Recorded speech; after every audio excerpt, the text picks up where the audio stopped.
Hi! Welcome to Hema kitchen and crafts. ఈరోజు ఈ వీడియోలో హెల్త్ వైజ్ అలాగే టేస్టీగా చేసుకునే ఒక రైస్ ఐటెంని మీతో షేర్ చేసుకోవాలనుకుంటున్నా. మరి ఈ వీడియోని స్కిప్ చేయకుండా చివరి వరకు చూడండి. తక్కువ టైంలో చేసుకునే ఈ రైస్ ఐటెం ఏంటంటే నువ్వుల అన్నం.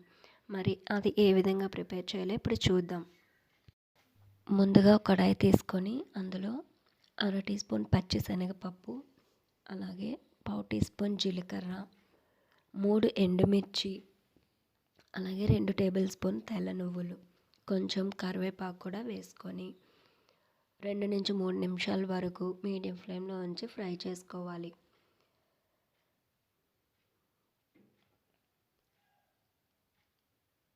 ఇవి కొంచెం కలర్ చేంజ్ అయిన తర్వాత స్టవ్ ఆఫ్ చేసుకొని చల్లారిన తర్వాత మిక్సీ గిన్నెలోకి వేసుకొని కొంచెం పౌడర్గా చేసుకోవాలి.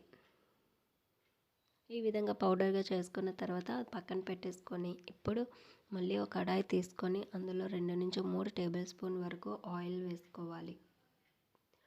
ఈ ఆయిల్ మరిగిన తర్వాత ఒక టేబుల్ స్పూన్ వేరుశనగలు, అలాగే ఒక పచ్చిమిర్చి, ఎండుమిర్చి, అలాగే 1/4 టీ స్పూన్ జీలకర్ర, కొంచెం కరివేపాకు వేసుకొని ఫ్రై చేసుకోవాలి.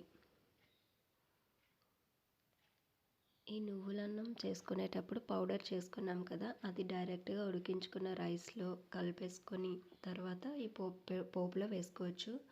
లేదంటే నేను ఇప్పుడు చెప్పే ప్రాసెస్ కూడా ఫాలో అవ్వచ్చు. ఇప్పుడు రుచికి సరిపడినంత ఉప్పు కూడా ఇందులో వేసుకోవాలి. ఇవి బాగా ఫ్రై అయిన తర్వాత మనం పౌడర్ చేసుకున్న ఆ నువ్వుల పొడిని ఇందులో వేసుకోవాలి. మీరు ఒక్కసారి ఈ రెసిపీని ట్రై చేయండి. టేస్ట్ అయితే చాలా అంటే చాలా బాగుంటుంది. ఈ ప్రాసెస్ ఫాలో అవుతూ మీ ఇంటి దగ్గర ట్రై చేయండి. అలాగే మీ ఫ్యామిలీ ఫ్రెండ్స్కి కూడా షేర్ చేయండి.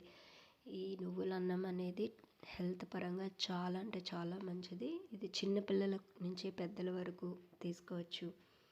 ఇప్పుడు ఇవి బాగా ఫ్రై అయిన తర్వాత ఉడికించి పెట్టుకున్న ఈ అన్నంని ఇందులో వేసుకోవాలి. వేసుకొని మొత్తం కలిసేలాగా కలుపుకుంటే మనకి ఈ నువ్వుల అన్నంని రెడీ అయిపోయినట్టే. మరి చూసారు కదా, ఇంట్లోనే తక్కువ టైంలో 5 నిమిషాల్లో చేసుకునే ఈ నువ్వుల అన్నంని మీరు కూడా ఒకసారి ట్రై చేయండి. లంచ్ బాక్స్ కింద కూడా చేసుకోవచ్చు. అప్పటికప్పుడు ఇంట్లో ఏం లేనప్పుడు నువ్వుల అన్నంని ఇలా ప్రిపేర్ చేసుకొని తింటే కనుక హెల్త్ వైజ్ అలాగే టేస్ట్ కూడా సూపర్గా ఉంటుంది. మరిన్ని రెసిపీస్ కోసం హేమ కిచెన్ అండ్ క్రాఫ్ట్స్ని ఫాలో అవ్వండి. అలాగే ఎలా ఉందో ట్రై చేసి కమెంట్లో కమెంట్ చేయండి. మరి ఈ వీడియో మీకు నచ్చినట్లయితే లైక్ చేయడం మాత్రం మర్చిపోవద్దు. అలాగే ఇప్పటివరకు ఫస్ట్ టైం నా ఛానల్ని ఎవరైతే చూస్తున్నారో సబ్స్క్రైబ్ చేయండి. అలాగే పక్కనే ఉన్న బెల్ ఐకాన్ని యాక్టివేట్ చేయండి.